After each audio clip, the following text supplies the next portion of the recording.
So guys, for the first method, you want to head over to search and type in device manager. Click on it.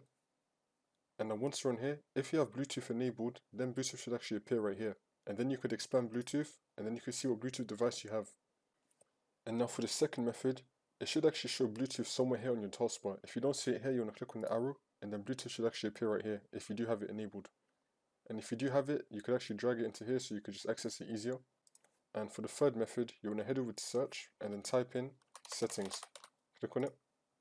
And now once you're on this, you want to click on Bluetooth and devices, and then you want to click on add device. If it says couldn't connect, it means that Bluetooth was not detected on your computer. But if it does that you connect a Bluetooth device, it means that Bluetooth has been detected. If you think that Bluetooth should be detected on your computer, but it's just not being detected for some reason, you want to head over to search and type in troubleshoot settings. Click on it. And now once you're on this, you want to click on other troubleshooters. And then you want to scroll down and then find Bluetooth. Then you want to click on run.